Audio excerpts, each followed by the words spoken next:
జై శ్రీరామ్ మిత్రులారా, మనం ఏదన్నా పని చేసేటప్పుడు అది చాలా భక్తితో చేస్తాము. అది మనం తెలివిగా చేస్తున్నామని అనుకుంటాం. అలాగే రాజకీయ నాయకులు కూడా అనుకుంటారన్నమాట, ఎదుటి పార్టీని దెబ్బ కొట్టాలి, మేము చాలా ఇంటెలిజెంట్గా పని చేస్తున్నాము అనుకుని ఆ పని చేస్తారనమాట. తర్వాత తెలుస్తుంది అది ఇంటెలిజెంట్ పని కాదు, వీళ్ళు చేసేది చాలా మూర్ఖ పని అని. అంటే మూర్ఖం పని చేసే వాళ్ళని ఏమంటారు, మూర్ఖులు అంటారు అనమాట.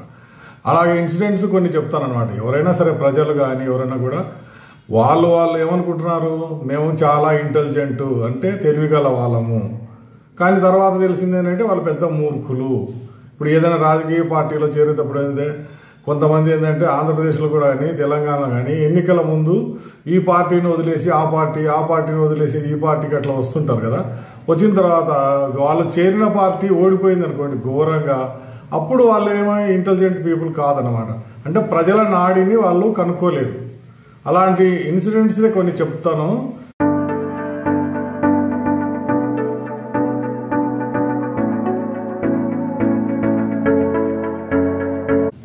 (1998) బీజేపీకి పూర్తి మెజారిటీ రాలేదు. అంటే కొన్ని పార్టీలు మద్దతు ఇచ్చాయి. అప్పుడు జయలలిత చివరిగా వాజ్పేయి ప్రధానమంత్రి అయితే నేను మద్దతు ఇస్తానని లేఖ కూడా ఇచ్చారనమాట. అప్పుడు ప్రధానమంత్రిగా వాజ్పేయి ప్రమాణ స్వీకారం చేశాడు. తర్వాత 99లో మళ్ళీ ఏం బుద్ధి పుట్టిందో జయలలిత సోనియా ఇద్దరు కలిసేశారు. అప్పుడు ప్రభుత్వానికి మద్దతు ఉపసంహరించుకునేది ఎవరు, జయలలిత. దాంతో ఏంటి, పార్లమెంట్లో అవిశ్వాస తీర్మానం నెగ్గింది. ఎన్ని ఓట్ల తేడాతో? 1 ఓటు. ఏప్రిల్ 17, 1999, 17 ఏప్రిల్లో అప్పుడు వాజ్పేయి రాజీనామా చేయాల్సి వచ్చింది. అప్పుడే బడ్జెట్ సమావేశాలు కూడా జరుగుతున్నాయి. ఆ బడ్జెట్ సమావేశాలను పట్టించుకోకుండా ప్రెసిడెంట్ ఏంటి, నో కాన్ఫిడెన్స్ మోషన్ అంటే అవిశ్వాస తీర్మానానికి అనుమతి ఇచ్చాడనమాట.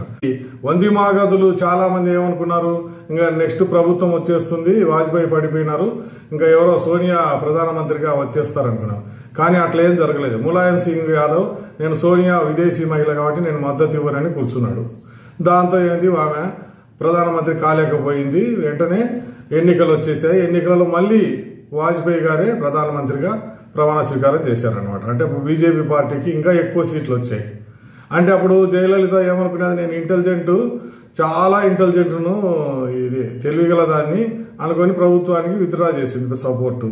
తర్వాత ఏంటి, ఆమె జైలుకి వెళ్ళింది. ఆమె ఆస్తులు అప్పుడే 900 కోట్లు సంపాదించుకున్నది. అంటే భర్త లేడు, పిల్లలు లేరు, అయినా కూడా ఎక్కువ ఆశ వీళ్ళకు. ఇప్పుడు పిల్లలు లేనివాడు ఉంటాడు అనుకోండి, వానికి కూడా అంతే ఎక్కువ ఆశ అనమాట. ఇంకా పిల్లలు లేని వాళ్ళకు ఆశ ఉంటుంది, ఎందుకో అర్థం కాదనమాట. అంటే మామూలుగా పిల్లలు ఉన్న వాళ్ళకు వాళ్ళ సంపాదన వాళ్ళే, కానీ వీళ్ళు ఏంటంటే స్ట్రిక్ట్గా ఉంటారు కొంతమంది డబ్బు దగ్గర. ఇది పావురాల గింజలు పెట్టద్దు, కుక్కలకు అన్నం పెట్టకూడదు, ఇట్లా అనమాట. ఏం చేసింది జయలలిత, సచ్చేటప్పుడు కూడా కుక్క సాగు చనిపోయింది. ఆమె ఆస్తి అంతా కుక్కల పాలే అనమాట. నాకు కావాలని ఎవరో పోట్లాడినా కూడా ఎవరికి రాలేదు. కోర్టు వాళ్ళేమో ప్రభుత్వానికి అది స్వాధీనం చేశారు.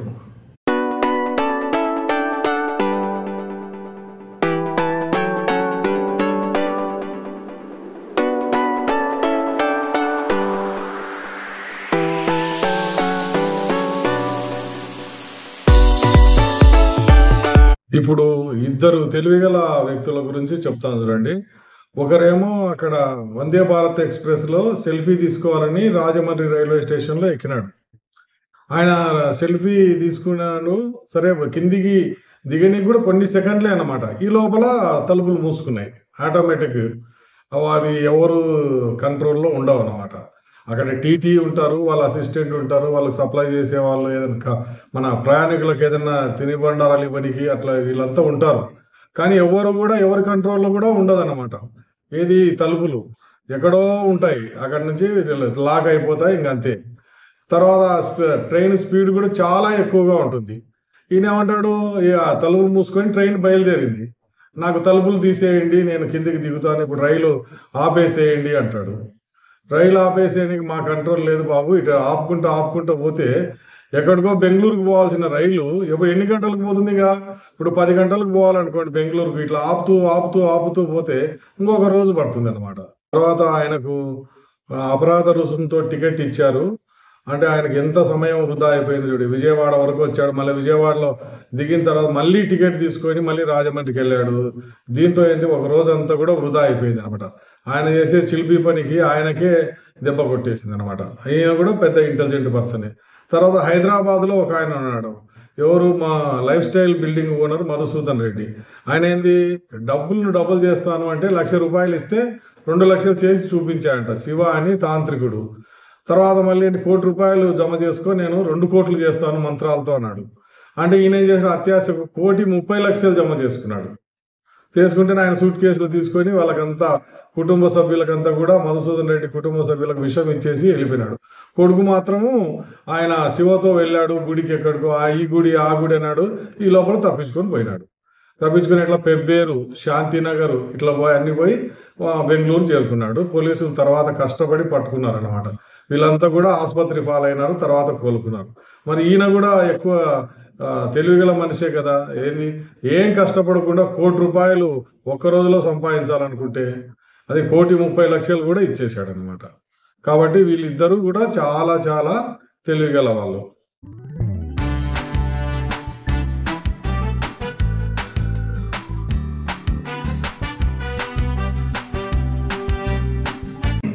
ఇప్పుడు మన దేశంలోనే కాదు, ప్రపంచంలోనే తెలివిగలవాడు అనే మనిషిని మీకు పరిచయం చేస్తాను.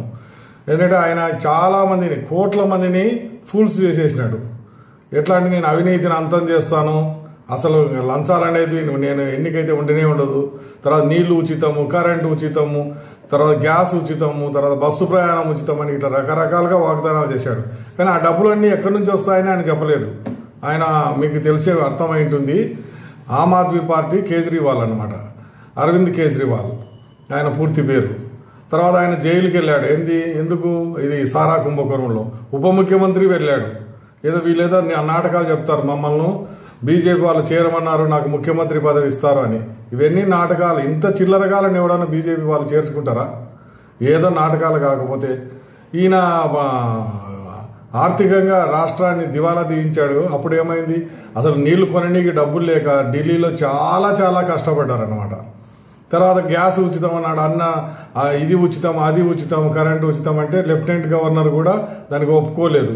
కానీ ఏంటి, ఇప్పుడు జల్ బోర్డు, అది ఢిల్లీ జల్ బోర్డు ఉంది కదా, ఆ జల్ నిగమ్ బోర్డుకు ఇప్పుడు 80,000 కోట్ల పైగా అప్పు ఉంది. అది ఎట్లా తీర్చాలో చెప్పమంటే ఏదో ఆడిట్ చేయాలి, వాళ్ళతో దుర్వినియోగం చేశారు, ఇవన్నీ నాటకాలు వేస్తాడు. కానీ పెద్ద నాటకాలు రాయడు వీడు. తెలివివంతుడని అనుకుంటున్నాడు. జైలుకి వెళ్ళాడు, మరి అన్ని నెలలు జైల్లో ఉన్నాడు. ఇప్పుడు బుద్ధి వచ్చింది అనమాట. జైలుకు పోయేటప్పుడు ఏమన్నాడు, నేను జైలు నుంచే పరిపాలిస్తాను అని ప్రజలను మూర్ఖులు చేశాడు. తర్వాత జైలు నుంచి బయటకు వచ్చినాక రాజీనామా చేశాడు. ఇదేందుకు కొత్తగా ఉంది అంటే, ప్రజలను మూర్ఖులు చేయడము నాకు తెలుసు అని వీడు అనుకున్నాడు అన్నమాట. అతి తెలివివాడు. ఇప్పుడు ఏమవుతున్నాడు, ఇప్పుడు మాజీ ముఖ్యమంత్రి అన్నాడు. వాళ్ళ పార్టీకి అసలు డిపాజిట్లు వస్తాయో రాదో, ఇప్పుడు ఎన్నికలు జరిగినాయి కదా నిన్ననే, ఇప్పుడు జరిగినాయి కదా, ఆ ఎన్నికల ఫలితాలు వస్తే కానీ 8వ తారీఖు వస్తాయి. మళ్ళీ వీళ్ళ పార్టీ ఎక్కడ ఉంటుందో ఏమో మరి మీరే చూస్తారు.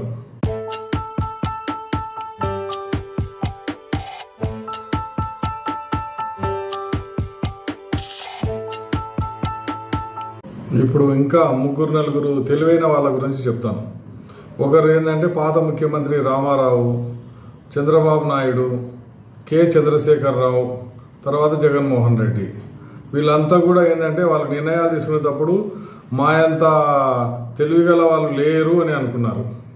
ఇప్పుడు ఎన్టీ రామారావు ఏంది, లక్ష్మీ పార్వతిని పెళ్లి చేసుకునేటప్పుడు ఆయన స్నేహితుని భార్యనే పెళ్లి చేసుకున్నాడు విడాకులు ఇప్పించి. ఇప్పుడు చాలా మంది ఏంది, దమ్మున్న మొగాడని రేణుకా చౌదరి అనింది. అప్పుడు ఏమనుకున్నారు, ఈ వందిమాగతులంతా పొగిడేసరికి ఎన్టీ రామారావు నాది కరెక్టేలే అనుకున్నాడు. ముఖ్యమంత్రి అయిన తర్వాత ఆయన సీటుకు ఎసరు పెట్టింది ఎవరంటే లక్ష్మీ పార్వతి. ఏంటంటే వీళ్ళు లక్ష్మీ పార్వతి మళ్ళీ ముఖ్యమంత్రి అవుతుందని చంద్రబాబు నాయుడు ఎమ్మెల్యేని అంతా తీసుకొని పోయి ఎన్టీ రామారావును ఓడగొట్టేశాడు అనమాట. పదవి నుంచి దింపేశారు. అప్పుడు వైస్రాయ్ హోటల్లో పెద్ద పెద్ద ఇన్సిడెంట్ జరిగింది. ఇదంతా చాలా ఉంటాయి. ఆ అవమానంతో ఎన్టీ రామారావు చనిపోయినాడు. తర్వాత చంద్రబాబు నాయుడు ఏంటి, ప్రభుత్వ ఉద్యోగుల రిటైర్మెంట్ వయసును పెంచేశాడు అనమాట. అంటే డబ్బులు లేక పెంచుకుంటూ పోయినాడు 58 నుంచి 60. తర్వాత రైతుల రుణమాఫీ, ఇంకా ఏంటంటే ఉచిత పథకాలన్నీ చాలా చాలా చేశాడు అనమాట. నిర్ణయాలు తీసుకునేటప్పుడు ఏమనుకున్నాడు, నాదే కరెక్ట్ నిర్ణయం అనుకున్నాడు. 23 మంది ఎమ్మెల్యేలను, వేరే పార్టీ ఎమ్మెల్యేలను కొనుక్కున్నాడు, 3 ఎంపీలను కొనుక్కున్నాడు. తర్వాత ఏమైంది, మాజీ ముఖ్యమంత్రి అయినాడు. ఆయనకి 23 సీట్లే వచ్చాయి. తర్వాత నేను మళ్ళీ చెప్పాలంటే, ఇక్కడ చంద్రశేఖరరావు ఆయన అదే పని చేశాడు. 58 నుంచి 61 సంవత్సరం ఇది ప్రభుత్వ ఉద్యోగుల రిటైర్మెంట్ వయసును 3 సంవత్సరాలు పెంచారు. దాంతో యువతకు ఎంత అన్యాయం అయిపోయింటారో అది ఆయన ఆలోచన చేయలేదు. పెన్షన్లు పెంచడం, తర్వాత కాళేశ్వరం ప్రాజెక్టు కట్టడం, ఇతర పార్టీ ఎమ్మెల్యేలను 14 మందిని కొనడం, ఇంకా డ్రామాలు, రకరకాల డ్రామాలు ఇవన్నీ వేశాడనమాట. నా ఎంత ఇంటెలిజెంట్ లేడు అని. తర్వాత ఈ పోలీసులతో ఏం చేశాడు, అందరి మీద నిఘా పెట్టేసి వాళ్ళన్ని రిపోర్ట్లన్నీ తీసుకొని ఎవరెవరు డబ్బు ఎక్కడెక్కడ బదిలీ చేస్తున్నారని అనుకొని వాళ్ళంతా కూడా దాడి చేయడం ఇవన్నీ చేశాడు. తీరా చూస్తే ఏమైంది, ఆయన మాజీ ముఖ్యమంత్రి అయిపోయినాడు. ఆయన ఎమ్మెల్యేలే చాలా మంది వేరే పార్టీలోకి దుంకారు, ఎమ్మెల్సీలు దుంకారు, ఇంకా చాలా జరిగిపోయింది అనమాట. ఇప్పుడు పార్లమెంట్లో ఏమైంది, పెద్ద సున్నా సీట్లు వచ్చాయన్నమాట. తర్వాత జగన్మోహన్ రెడ్డి కూడా అదే అన్నమాట. ఏం చేశాడు, ఈ ప్రభుత్వ ఉద్యోగుల రిటైర్మెంట్ వయసును విపరీతంగా పెంచాడు అనమాట. ఆయన 60 ఉంటే ప్రపంచంలో ఏ దేశంలో లేని ఈయన ఒక్కడే చేశాడు అనమాట. 60 నుంచి 62 చేశాడు. ఉచిత పథకాలు విపరీతంగా ఇచ్చాడు, అప్పులు విపరీతంగా చేసుకున్నాడు. ఇప్పుడు 11 సీట్లు వచ్చాయన్నమాట. ఇప్పుడు ఏంటంటే వీళ్ళు ఎక్కువ నిర్ణయాలు తీసుకునేటప్పుడు మేమే తెలివైన వాళ్ళమని అనుకున్నారు, కానీ తర్వాత తెలిసింది వీళ్ళు తెలివైన వాళ్ళు అవునా కాదా అని ప్రజలు తీర్పు ఇచ్చారనమాట.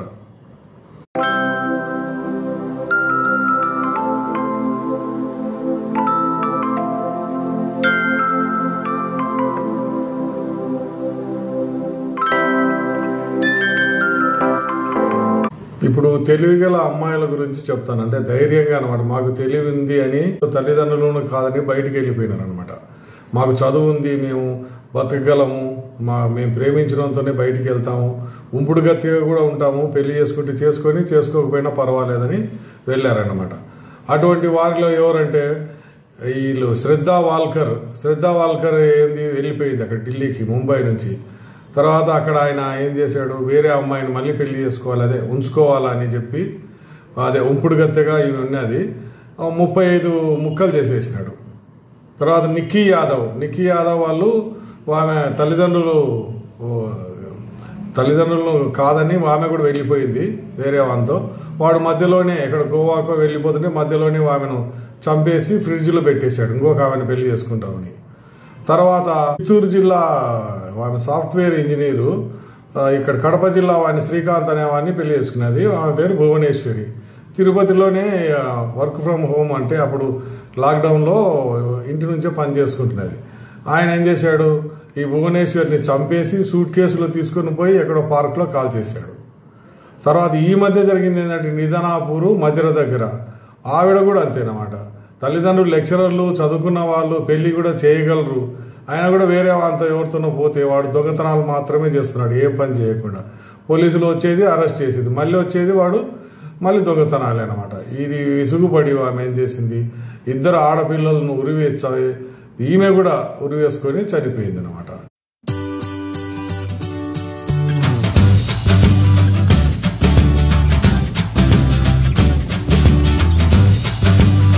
తర్వాత సమాజంలో జరిగే ఇంకో విషయం మీద ప్రజలకు అవగాహన కల్పించేందుకు వీడియో చేసి మీ ముందుకు వస్తాను.